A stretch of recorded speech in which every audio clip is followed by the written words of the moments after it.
moi, le sport dans la police nationale, c'est quelque chose de très important. Je porte à la fédération cette parole de donner la possibilité à tous les policiers de s'entretenir physiquement. Le sport est obligatoire dans la police nationale puisque c'est inscrit dans le règlement général d'emploi de la police nationale que tout policier doit avoir une condition physique, non pas parfaite, mais la mieux possible pour pouvoir travailler.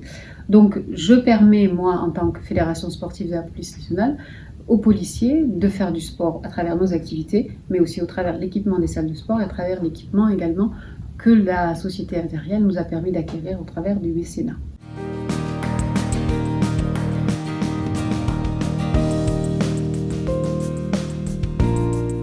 Alors, ce sont des équipements qui sont fabriqués par une société française qui est, je crois, tenue par un ancien militaire qui a eu cette idée-là par rapport aux militaires qui sont déployés à l'étranger pour leur permettre de s'entretenir physiquement.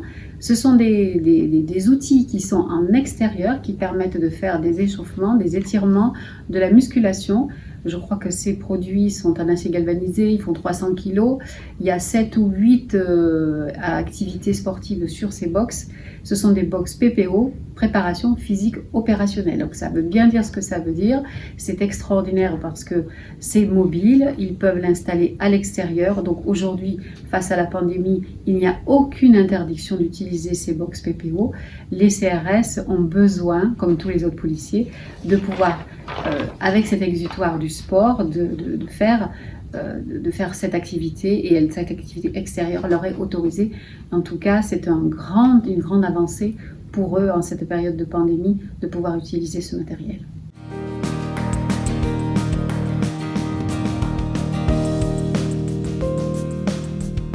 Alors, je suis directrice chef de l'IGPN. Je dirige une direction qui fait à peu près 300, qui est composée de 300 agents. C'est une petite direction en termes de volume. On arrive quand même à travailler et à tous se connaître. C'est un format qui est très agréable. Moi, je pratique ce qu'on appelle le management bienveillant. Alors, je ne sais pas si c'est de la politique RH, parce que c'est un peu compliqué de rapprocher ça, mais moi, le management, il est bienveillant.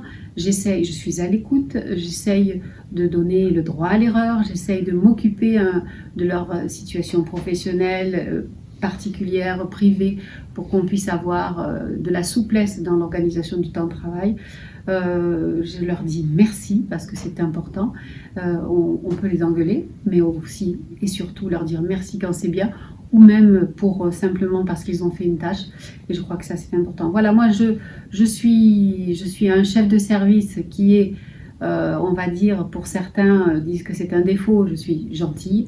Je suis peut-être, pour certains, disons, bienveillante, peut-être un peu trop, mais j'estime qu'en ces temps qui courent, la gentillesse est une vertu, et cette vertu, elle doit être absolue dans nos entités administratives, parce qu'on est trop désincarnés et on doit pouvoir dire merci et puis s'occuper des personnels pour qu'ils puissent travailler correctement.